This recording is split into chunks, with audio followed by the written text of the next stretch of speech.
Hiya Steve, sorry for the delay in posting the recap. As I explained, I've been a little bit down with flu. I'm run off my feet since my last met, unfortunately.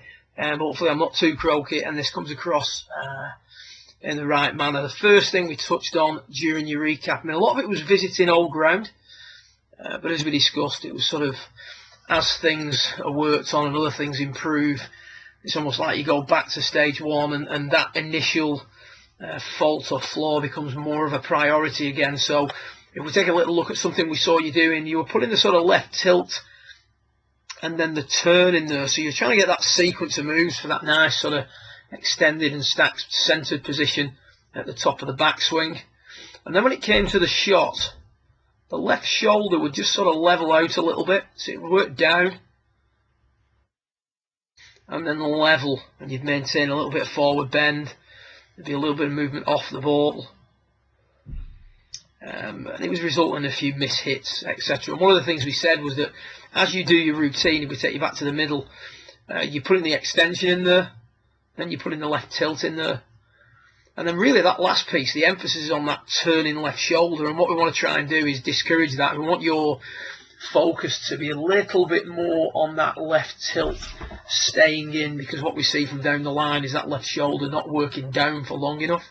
So we just suggested that you change the sequence of that little rehearsal so that you put the extension in, then you put the turn in, and then the last thing you do before you swing, if you will, is put the left tilt in there, just so that that's fresh in your mind before you hit your shot. It's just a little bit of an observation more than anything. It's not going to cure the issue that you had. That's more to do with educating accumulator 3, but it may help long term maintain the improvements that you started to see towards the end of your session. So the session related to that old habit of the hands raising a little bit too quickly,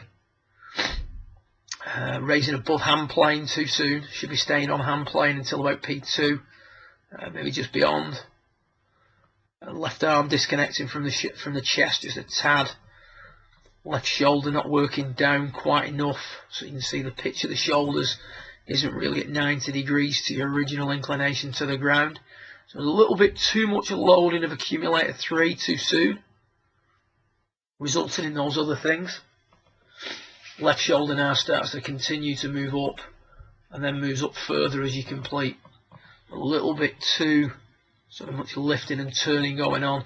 Then as we came down, it was almost like, because we loaded number 3 so much, we had to really release it in the downswing. You see the act of releasing accumulator 3 is pulling the shaft out in front of you, presenting the neck of the club to the golf ball,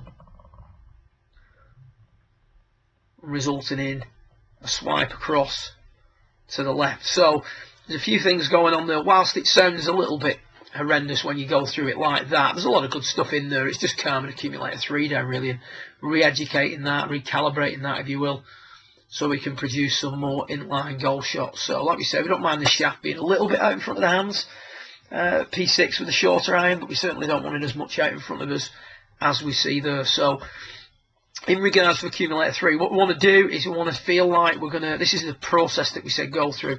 0 rotation of accumulator 3, max that out, almost like a counter rotation there.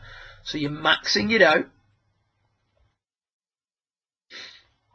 then you return to P1, you then back it off a little bit so it's not quite as exaggerated, and then from there go ahead and hit your shot. And you can see, if I just take you back to sort of P2 with your original swing, we're starting to see a slight change in the pitch of the shoulders, certainly seeing a change in the location of the club head and the hands in relation to the plane line. You can see the left shoulder's working down. So accumulator 3 and the way it works is having an effect on the shoulders and the club, etc. as we go through. The top of the swing, shoulders leveling, head being pushed up off the wall almost a little bit. Whereas on this one, we maintain our inclination to the ground a little bit longer. There's a bit of residual stuff in there, but all in all, a little bit better. Then as we come down, because we've not loaded it as much on the way back, we don't have to release it as hard on the way down. And this was sort of midway through your session. We've been working things in gradually, and we can see we just take both swings down to P6. There's a definite improvement in the overall condition of your shaft. And if you keep making that sort of shift, that club eventually is going to line up with your hands, if not slightly behind it. So accumulator 3, not releasing quite as fast, controlling what's going on from P4 to P6.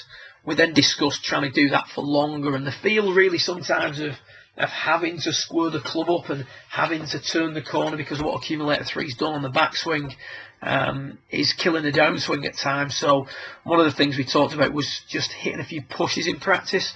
And the drill that we've got here was just some little swings. What should it feel like through the hit was what we're focusing on here. And what it should feel like through the hit is very, very passive.